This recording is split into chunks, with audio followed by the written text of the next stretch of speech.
안녕하십니까, 안영찬입니다. 이번 영상은 민법 기출문제 18번째 영상이고요. 지상권에 관한 영상입니다. 그래서 지상권에 대한 핵심적 내용을 정리를 해보고 그 다음에 기출문제와 대표예제를 풀어보도록 하겠습니다. 지상권은요, 한 문제 정도 출제가 되거든요. 근데 좀 공부할 거 좀 많아요. 그죠? 자, 지상권이 뭐냐면 타인의 토지를 사용할 수 있는 권리, 물권입니다. 그래서 토지 사용권이다 이렇게 생각하시면 되는데 목적에는 제한이 있어요. 어떤 제한이냐면 건물, 수목, 기타 공작물을 소유하기 위하여 남의 땅을 쓸 수 있는 권리죠. 그래서 우리가 지상권의 개념에서 항상 조심할 것은 뭐냐면 지상권자다 그러면 일반적으로 그 사람은 건물에 대해서 소유권이 있고 토지에 대해서 지상권이 있는 거죠. 다시 말하면 지상권은 토지에 대한 권리지 건물에 대한 권리가 아님을 주의하시기 바라고요. 따라서 첫째, 지상권은 물권이니까 대항력이 있어요. 너무나 당연한 거죠. 근데도 의외로 지문으로는 잘 내요. 그래서 지상권은 물권이니까 새로운 소유자, 토지 소유자에게 지상권을 가지고 대항할 수가 있고요. 그 다음에 부종성, 수반성이 없습니다. 지상권은 원칙적으로 토지에 대한 독립된 물권이에요. 그래서 건물에 관한 소유권에 대해서 부종성, 수반성이 없기 때문에 예를 들어서 건물이 멸실된다고 해서 지상권이 소멸되진 않아요. 건물이 멸실되면 건물의 소유권은 없어지겠죠. 그렇지만 지상권은 소멸되지 않고요. 또 지상권만 따로 분리해서 양도할 수 있고요. 담보 설정할 수도 있고 또 지상권자가 임대하는 것도 가능한데 자유롭습니다. 이럴 때는 지상권 설정자로부터 동의나 승낙을 받을 필요가 없고요. 또 시험에 잘 나오는 것은 이 내용은 강행 규정이라는 거죠. 따라서 만약에 설정 계약, 특약 등으로 양도 등의 자유를 배제하는 특약을 하면 그 특약은 무효이기 때문에 배제 특약이 있더라도 여전히 양도하는 것이 가능하다는 거 꼭 기억해 두셔야 되겠죠. 그 다음에 지상권의 중요한 특징은 원칙적으로 무상입니다. 원칙이 무상이기 때문에 지료를 지급하기로 하는 특약이 있어야지만 지료를 달라고 청구할 수가 있는 거고요. 또 지료 지급에 관한 특약이 있어야 2년치의 지료를 지급하지 않았다는 이유로 소멸 청구할 수가 있는 거죠. 여기서 좀 조심할 것은 2년분이에요. 따라서 2년간이 아니라 2년치, 2년분의 지료를 미지급하면 소멸 청구당하게 된다는 거 기억해 두시고요. 또 하나 조심할 것은 자신이 소유하고 있는 기간 동안 2년치에 됩니다. 토지 소유자가 바뀌었어요. 전 소유자가 못 받은 돈과 내가 못 받은 돈이 합산해서 2년치가 되더라도 소멸 청구할 수 없고요. 내가 못 받은 돈이 몇 년치하지만요. 2년치하지만 소멸 청구할 수 있다는 거 주의하셔야 되겠죠. 그 다음에 원칙이 무상이기 때문에 지료 지급에 관한 특약을 가지고 제3자에게 대항하려면 등기를 해야 된다. 따라서 지료 지급에 관한 특약이 있더라도 등기하지 않고 있다면 제3자에게 지료를 청구할 수도 없고요. 또 등기하지 않고 있다면 2년분의 지료를 지급하지 않았다는 이유로 제3자에게 소멸 청구할 수 없다는 것도 주의하셔야 되겠죠. 그 다음에 지상권의 존속기간입니다. 첫째, 최장기간, 무제한이다. 따라서 영구무한으로도 설정하는 것이 가능하고도 유효하다는 거 꼭 기억해 두셔야 되고요. 그 다음에 최단기간은 보장이 되는데 지상물의 종류에 따라 달라지는 거죠. 견고한 건물이나 수목의 소유를 목적으로 하면 최소한 30년이 보장이 되고요. 또 일반 건물의 소유를 목적으로 하면 최소한 15년이 보장이 되고요. 건물도 수목도 아닌 기타 공작물의 소유를 목적으로 하면 최소한 5년이 됩니다. 따라서 이러한 최단기간이 보장이 되기 때문에 만약에 지상권을 설정하기로 하면서 존속기간을 약정하지 않았다면 지상물의 종류에 따라서 30년, 15년, 5년이 되고요.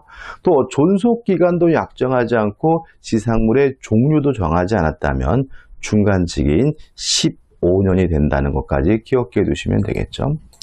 자, 그 다음에 지상권이 소멸이 됐어요.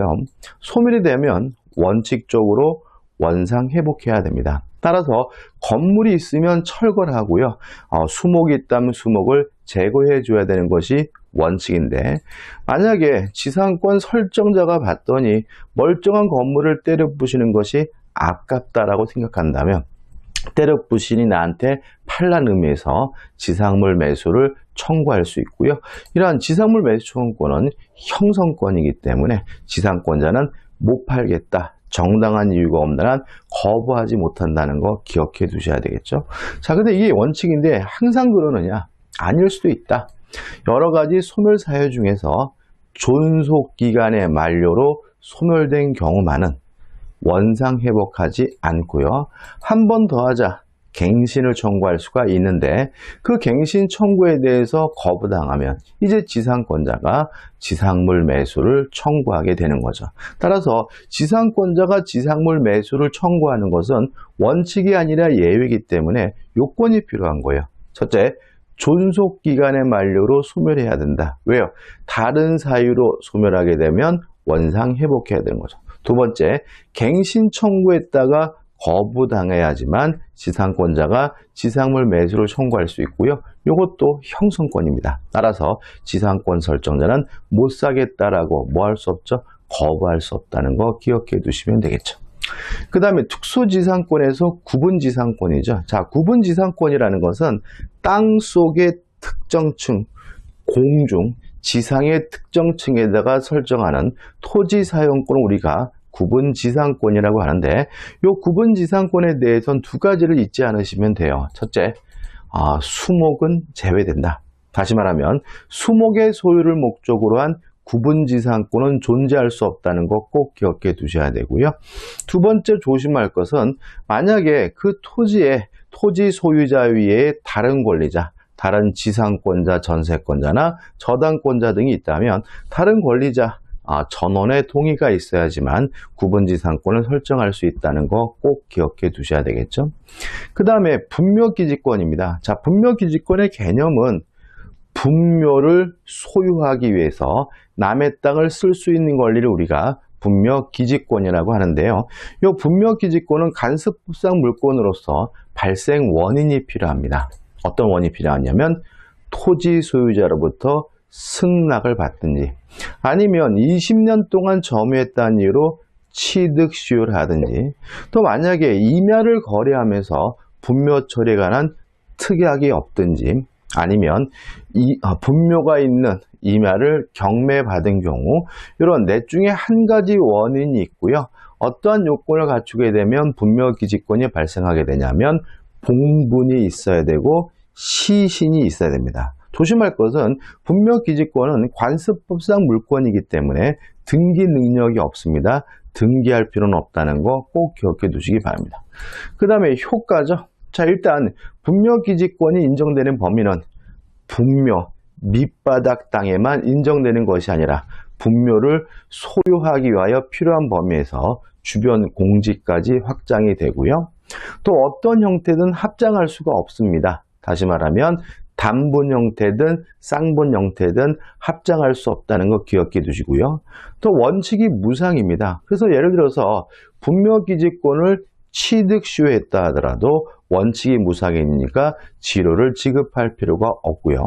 그 다음에 마지막으로 존속기간은 약정기간이 있으면 약정기간만 존속하는 것이 원칙이지만, 약정이 없다면 수호하고 봉사하는 한 계속된다는 것이 우리 판례 입장이라는 것까지 기억해 두시면 되겠죠.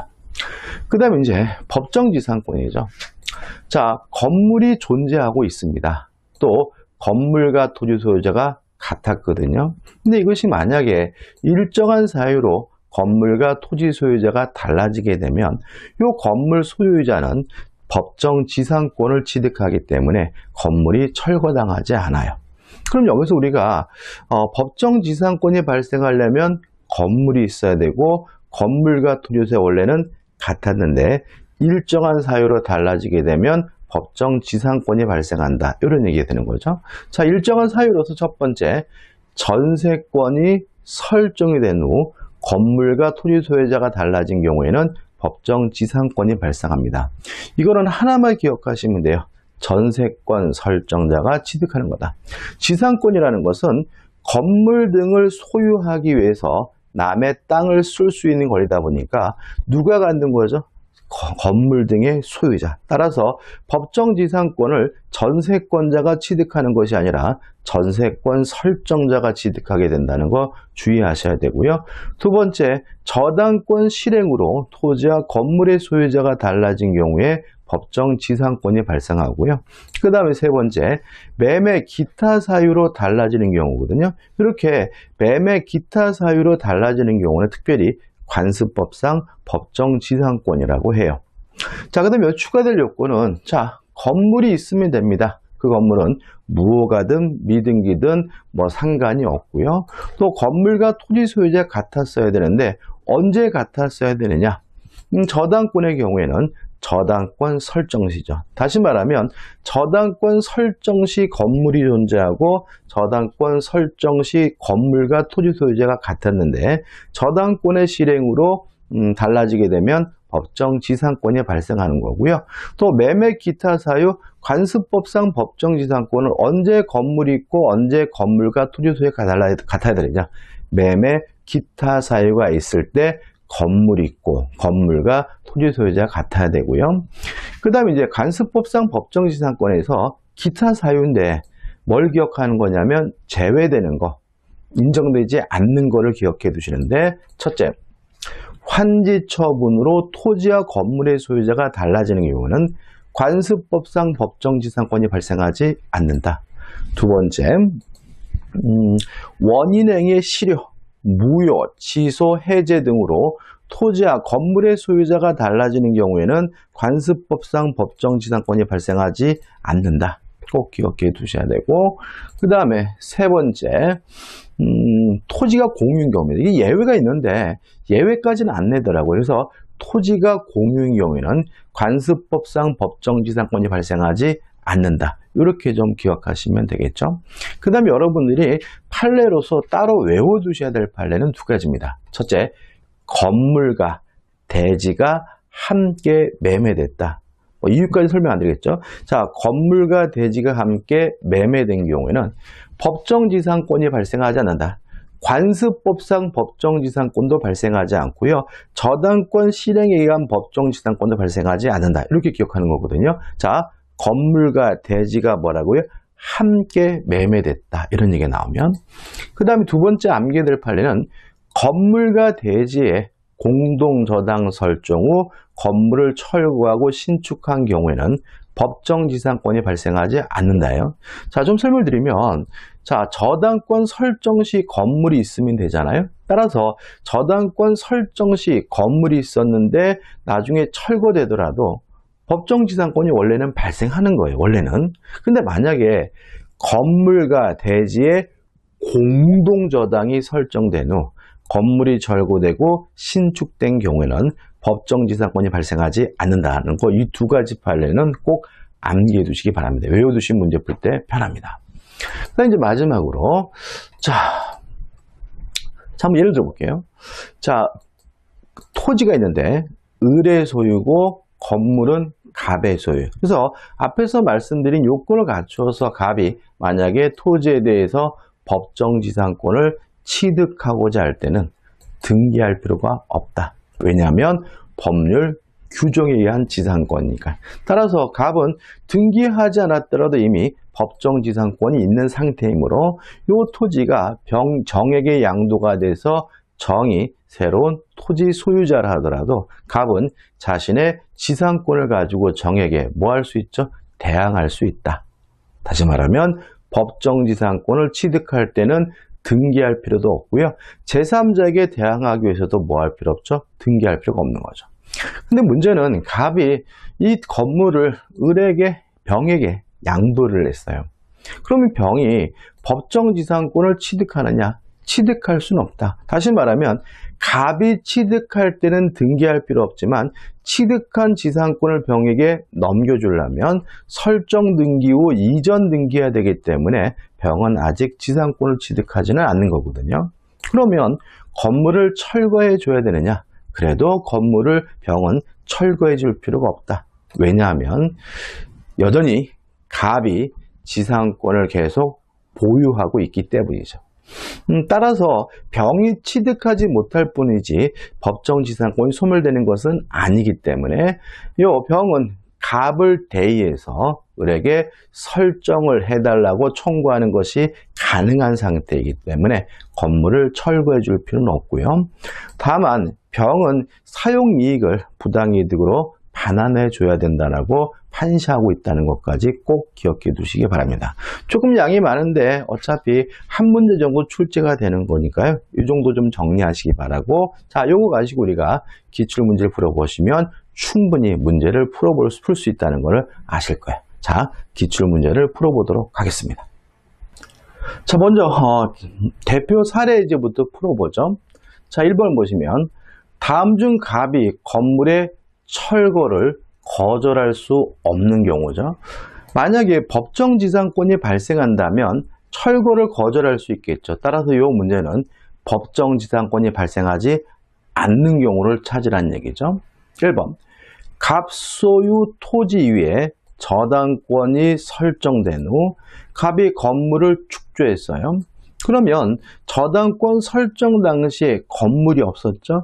저당권 설정 당시에 건물이 없었다면 법정지상권을 취득하지 못하기 때문에 건물은 철거돼야 되고 철거를 거절할 수가 없어요. 따라서 1번이 뭐가 되는 거죠? 답이 되는 거죠. 간단하죠, 그죠?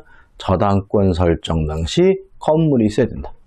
2번, 을 소유 토지와 그 지상 건물 중 건물에 설정된 저당권이죠.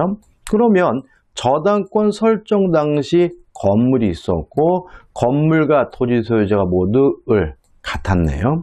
근데 저당권이 실행되어 갑이 건물을 경락받고 경락대금을 완납했다면 저당권 실행으로 토지와 건물의 소유자가 달라졌으니까 법정지상권이 발생하죠. 따라서 철거를 거절할 수가 있네요.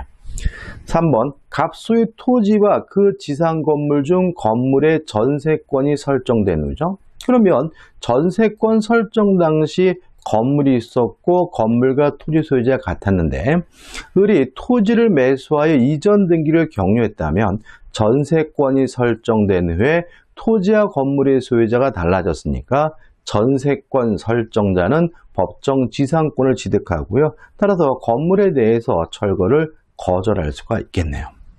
4번, 갑 소유 토지와 그 지상 건물 중 을이 토지를 매수하고 그러면 매매할 당시 건물이 있었고 건물과 토지 소유자가 같았었는데 토지를 매수하고 이전 등기를 했다. 매매로 토지와 건물의 소유자가 달라졌으니까 관습법상 법정지상권이 발생하겠네요. 5번, 을 소유 토지와 그 지상 건물 중 갑이 건물을 매수하고 매매할 때 건물이 있었고 건물과 토지 소유자가 같았는데 건물을 매수하고 이전 등기했다. 매매로 토지와 건물의 소유자가 달라졌으니까 관습법상 법정지상권이 발생하겠네요. 그래서 실제로 요 2, 3, 4, 5번이 우리 법정지상권에 관한 중요한 유형인 거죠. 그래서 4번과 5번은 관습법상 법정지상권, 2번은 저당권 실행에 의한 법정지상권, 3번은 전세권 설정 후의 법정지상권이니까 꼼꼼히 좀 한번 읽어보시기 바라요. 답은 1번입니다. 2번입니다. A 소유의 X 토지와 그 지상의 Y 건물 중 Y 건물에 관하여만 경매가 이루어져 B 소유가 됐어요. 그러면 건물이 존재하고 건물과 토지 소유자가 모두 A 같았었는데 경매로 토지와 건물의 소유자가 달라졌다면 이 B는 법정지상권을 뭐 하겠습니까? 취득하겠죠. B는 이 건물을 C에게 매매한 후 건물에 대한 소유권 이전 등기를 경유하였다. 지상권에 관하여는 현재 아무런 등기가 없다죠. 그럼 일단 C는 아직 법정지상권을 취득하지 못했지만 건물을 철거해 줄 필요는 없죠. 왜냐하면 C는 B를 대의해서 A에게 지상권 설정을 청구할 수 있는 사람이고요. 다만 사용이익은 부당이득으로서 뭘 해줘야 돼요? 반환을 해줘야 되겠죠. 자, 옳은 걸 찾습니다. 1번, B가 지상권자인데 B가 지상권자는 맞죠? C에게 건물만 매도하였으므로 의사표시 해석에 의하더라도 C는 B에게 지상권 이전 등기를 청구할 수 없다. X죠. 이전 등기 청구할 수 있습니다. 2번 C는 A, B에게 지상권 설정 및 이전을 순차적으로 청구할 수 있다. 이게 맞아요. 그러니까 순차적으로 청구한다는 말은 A를 대의해서 B를 대의해서 A에게 설정을 청구하고요. 또 B로부터 이전을 청구하면 C가 법정 지상권을 취득할 수 있다는 얘기니까 2번이 맞고 2번이 답인 거죠. 3번 현재 지상권에 관하여 등기가 없으므로 B, C 모두 지상권자가 아니다. X. B에게는 아직도 뭐가 있습니까? 지상권이 있는 거죠. 4번 C는 A에게 자신의 명의로 지상권 설정 등기 절차를 격리해 줄 것을 청구할 수 있다. X. C가 A에게 직접 청구할 수는 없고요. B를 대의해서 청구해야 되는 거예요.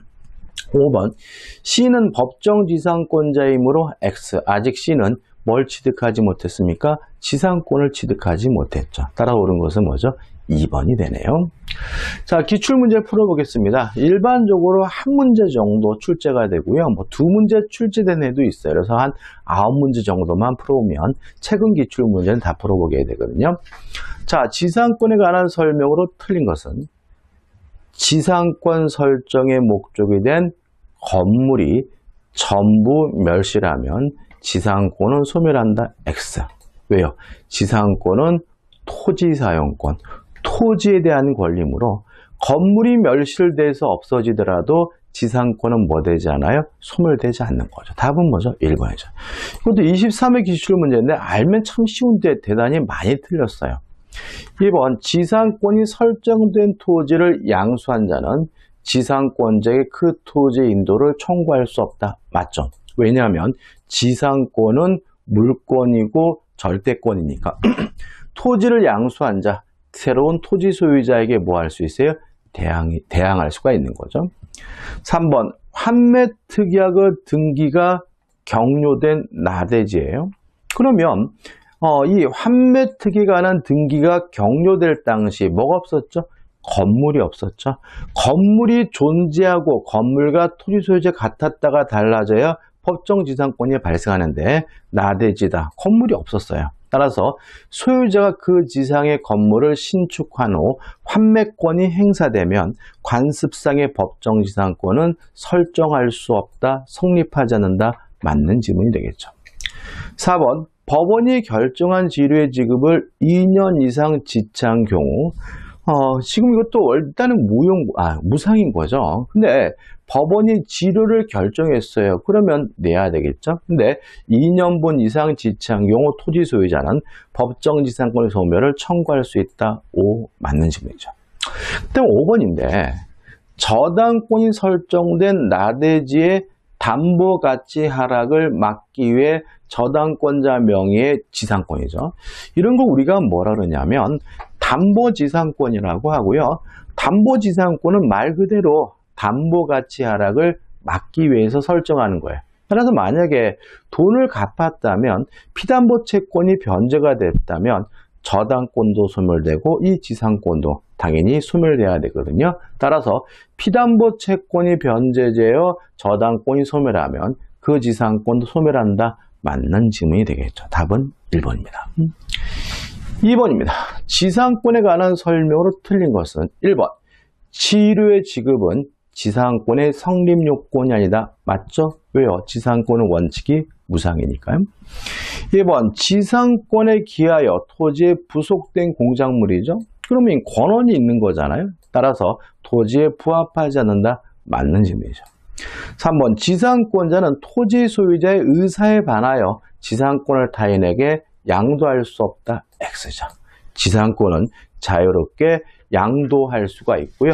오히려 이 양도할 수 있는 자유를 특약으로도 뭐 할 수 없습니까? 금지할 수가 없는 거죠. 따라서 토지 소유자 의사에 반하여도 양도할 수가 있기 때문에 답은 뭐죠? 3번이 되는 거죠. 4번 구분지상권은 건물 기타 공작물의 소유를 위하여 설정할 수 있다. 맞는 지문이고 요 4번 같은 지문이 나오면 항상 수목이 있는지 만약에 수목이 들어가게 되면 뭐가 되죠? X가 된다. 왜냐하면 구분지상권의 목적에서 수목은 제외된다는 거 항상 조심하셔야 되고요.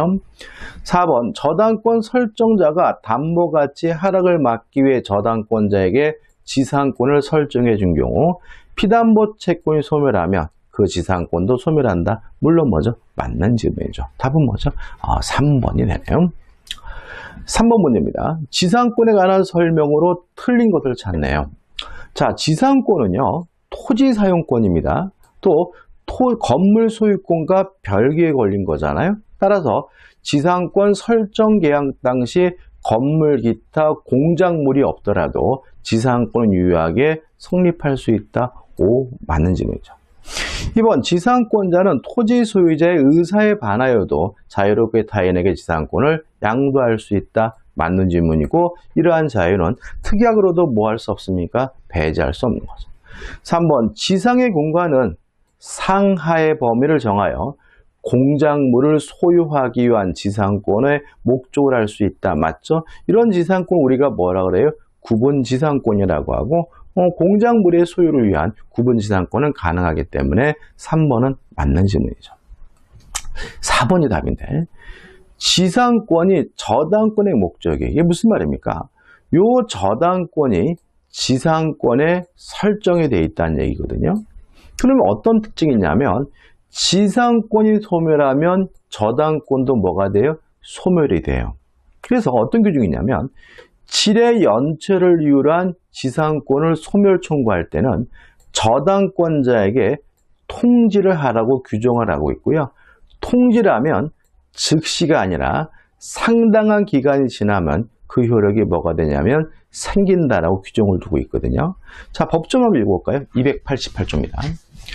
지상권이 저당권의 목적인 때 또는 그 토지 위에 있는 건물 수목이 저당권의 목적이 된 때는 전제 청구, 다시 말하면 치료 연체를 위한 소멸 청구는 저당권자에게 통지한 후 상당한 기간이 경과함으로써 효력이 생긴다라고 규정이 되어 있기 때문에 즉시 그 효력이 생긴다는 4번은 뭐죠? X고 답이 되는 거죠. 근데 이게 또 나올까요? 또 나오긴 좀 어려울 것 같은데, 그죠? 그래도 좀 기억해 두시기 바라고. 그 다음 5번. 지상권이 소멸이 됐어요. 그러면 원상 회복해야 되고, 때려 부셔야 되고, 다만 지상권 설정자는 때려 부신 나한테 팔라는 의미에서 지상물 매수를 청구할 수 있고요. 형성권이기 때문에 지상권을 원칙적으로 거부하지 못하잖아요. 따라서 지상권 소멸 시 지상권 설정자가 상당한 가액을 제공하여 공작물 등의 매수를 청구한 때는 지상권자는 정당한 이유 없이 이를 거절하지 못한다는 지문은 맞는 지문이 되는 거죠. 답은 4번이네요. 4번 문제입니다. 을은 갑의 X 토지의 건물을 소유하기 위하여 지상권을 설정받았다. 다음 설명 중 옳은 것은 1번 을은 갑의 의사에 반하여 제3자의 지상권을 양도할 수 없다. X가 되는 거죠.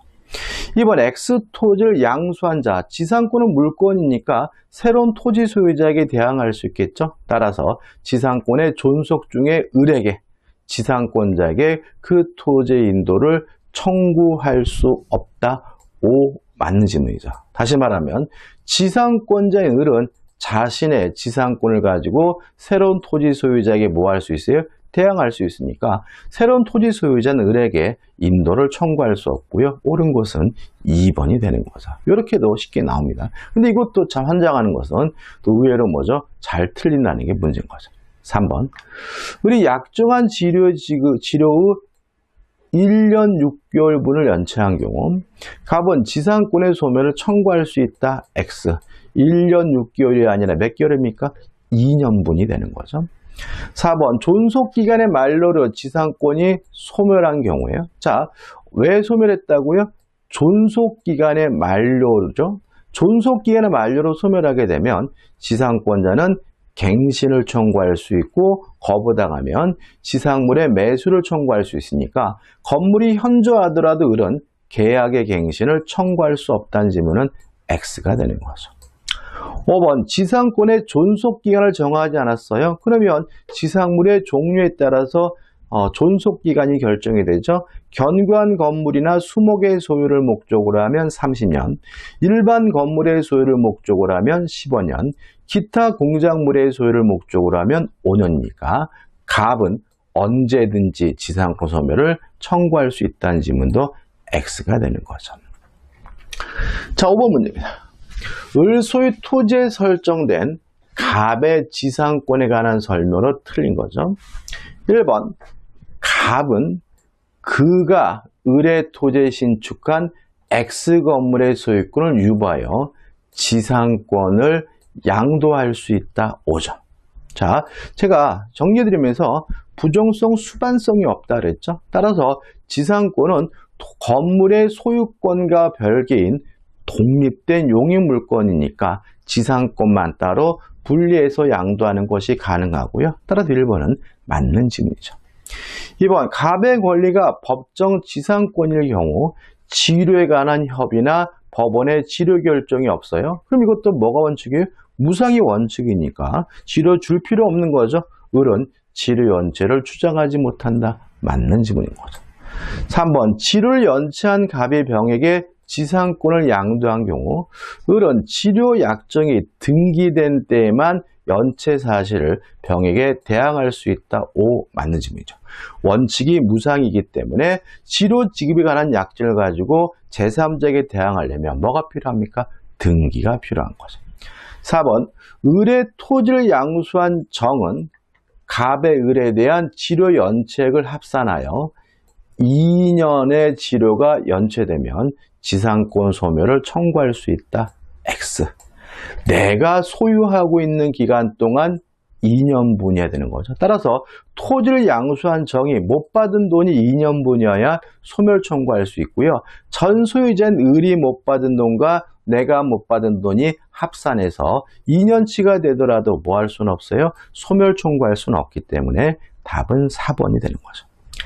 갑이 무에게 지상권을 목적으로 저당권을 설정한 경우 지료 연체를 원인으로 의해 지상권 소멸 청구는 무에게 저당권자에게 통지한 후 상당한 기간이 경과함으로써 효력이 생긴다. 맞는 지문이고 앞에서도 지문이 나왔죠.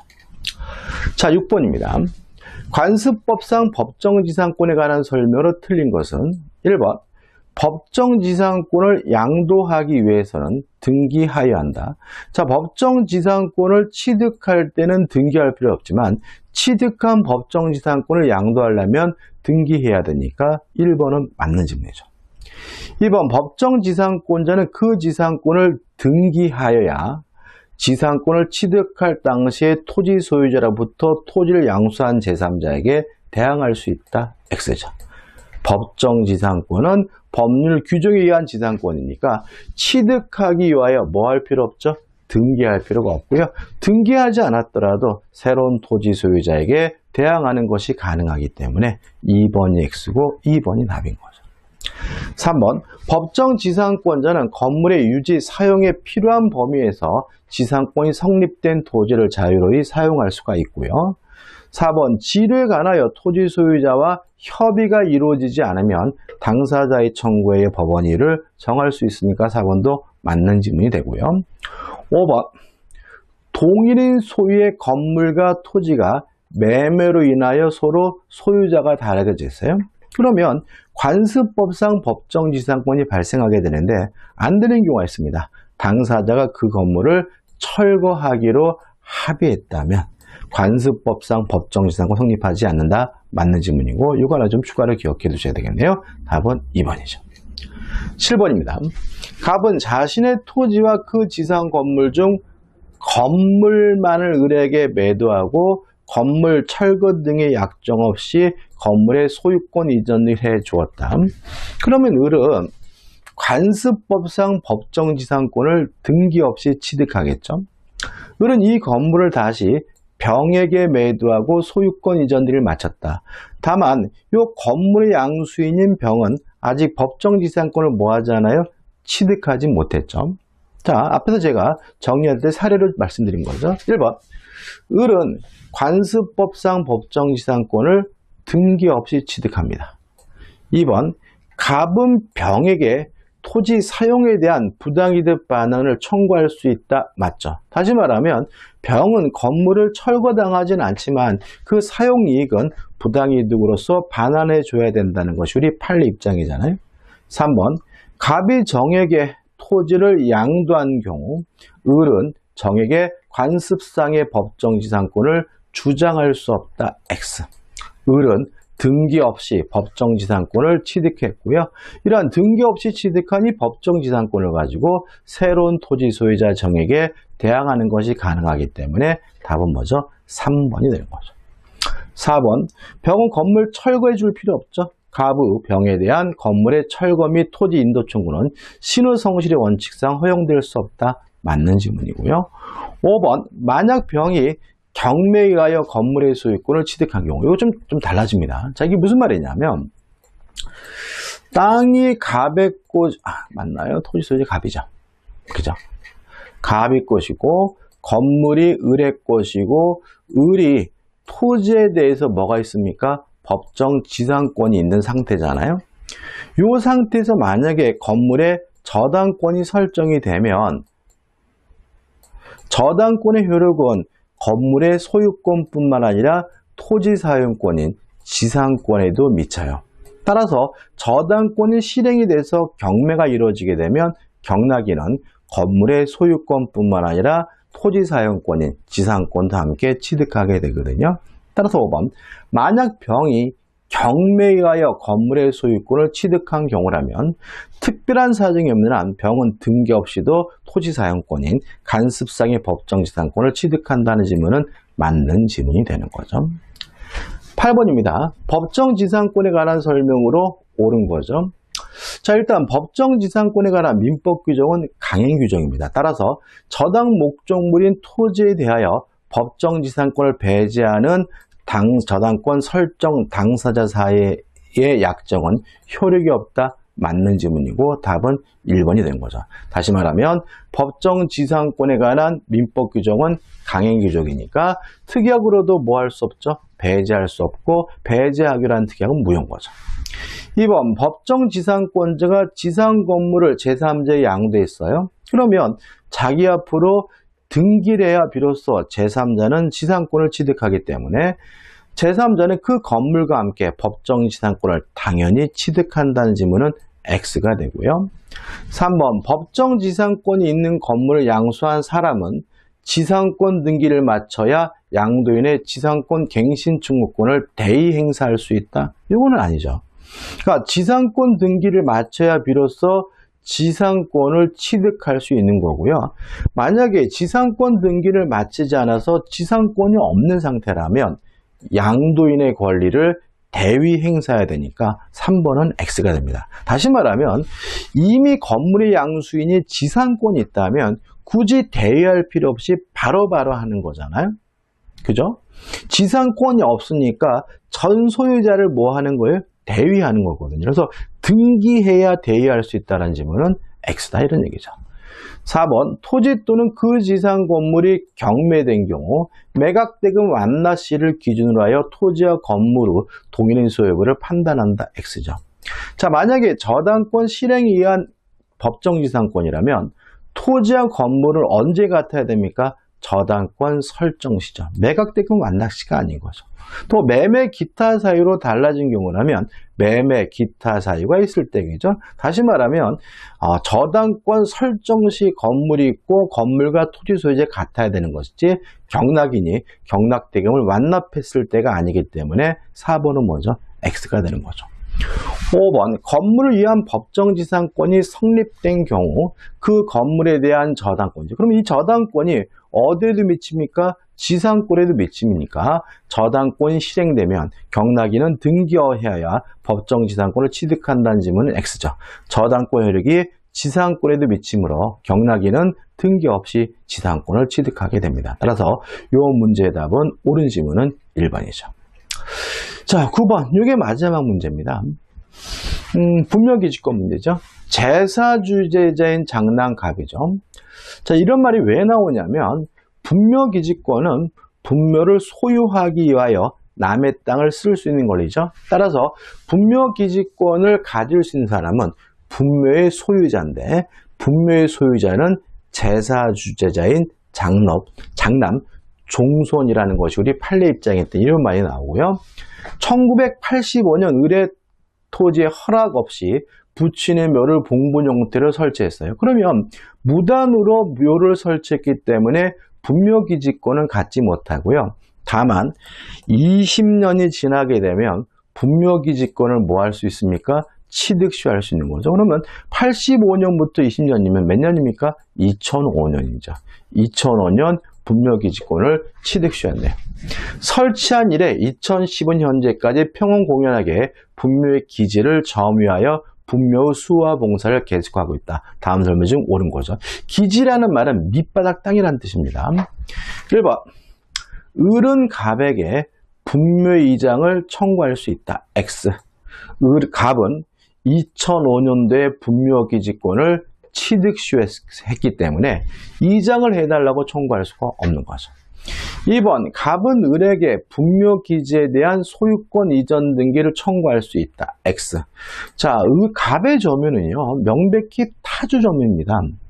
따라서 20년 지나면 취득시효하는 것은 분묘기지권이지 소유권이 아니기 때문에 소유권 이전 등기를 해달라고 청구할 수는 없는 거죠. 3번 갑은 부친의 묘에 묘친의 시신을 담분 형태로 합장할 권능이 있다. X죠. 분묘기지권이 인정되더라도 담분이든 쌍분이든 합장할 수는 없다는 것이 우리 판례 입장이죠. 5번부터 볼게요. 갑은 을에게 지루를 지급할 의무가 있다. X. 분묘기지권도 무상이 원칙이니까 원칙적으로 지루를 지급할 의무는 없는 거죠. 따라서 옳은 질문은 4번이고 4번이 답이에요. 갑이 분묘기지권을 포기하는 의사를 표시한 경우 점유의 포기가 없더라도 분묘기지권을 소멸한다. 맞는 질문이고요. 따라서 이때 토지 소유자 을은 법적 절차에 따라서 갑의 분묘를 철거하거나 이장할 수가 있겠네요. 자, 여기까지입니다. 여기까지고요. 조금 시험 문제가 많이 나오는 건 아니고 한 문제 나오고 때에 따른 두 문제인데 좀 공부해야 될 양이 많긴 하지만 깔끔하게 정리할 수 있는 부분이니까요. 확실하게 정리하시기 바라고요. 다음 강의 때는 어디로 합니까? 지역권에 관해서 우리가 기출문제와 핵심 정리해 보도록 하겠습니다. 자, 이 영상이 도움이 되셨다면 구독, 좋아요 부탁드리겠습니다. 고맙습니다.